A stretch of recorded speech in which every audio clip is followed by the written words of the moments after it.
Bismillah. Cinderella lived a mother orphan. Her father decided to marry a woman to help him bringing her up. Because of his many jobs and functions, he married the mother of two girls, Salma and Fedwa. Cinderella's stepmother and her two daughters were malignant. They treated her with unparalleled cruelty. They made her maid in her father's house whenever he left or when he was away. One day, the king made a big party. He invited to the ceremony all provincial girls in order to choose a wife for his son and made sure that his call reached every house. When the invitation arrived at the house of Cinderella, it was received by her stepmother. After reading it, she decided to go with her two daughters and left Cinderella to do the household chores. Cinderella knew about it and was very sad. She stayed crying in secret with sadness and pain. On the day of the ceremony, Salma and Fadwa wore the most luxurious clothes and put perfumes, and then went out with their mother to the king's palace, leaving Cinderella prisoner of hard labor. While she was overwhelmed by her fears and whispers, a fairy suddenly appeared to her. She was overflowing with her pomp and goodness. "Don't cry, baby, you are not alone. Here I have come to help you." She pointed with her right hand and she became dressed with a beautiful dress that looks like a princess. She pointed out again and made a beautiful horse down carriage. "Ready?" Then the fairy ordered Cinderella to ride the cart, and then indicated to the horses that they drove them to the king's palace.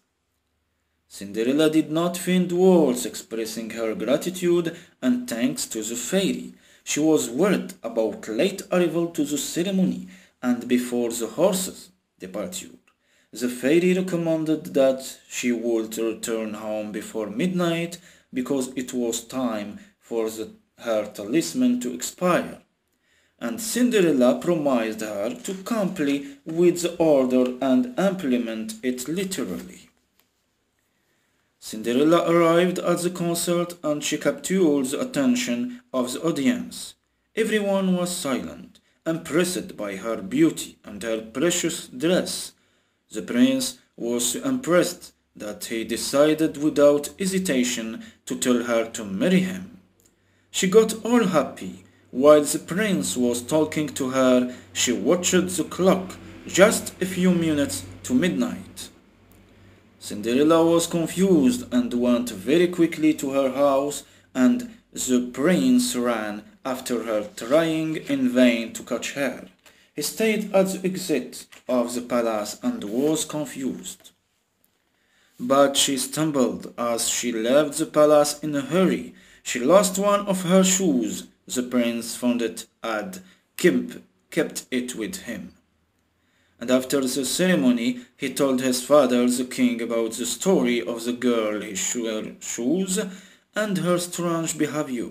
The king decided to start a search for the owner of the shoe in all the houses of the city. The prince and a regiment of the king's soldiers inspected the houses of the town. He did not find a girl whose foot was proportional to the shoe, until he stood at the door of Cinderella's house, ordering a soldier to knock it. But Salma and Fadwa measured the shoe. They were disappointed. The prince asked them if there were other girls in the house, and they were afraid to lie to him as some neighbors were hiding, looking from their houses, and they replied, "There is nobody left in our house other than our naughty maid.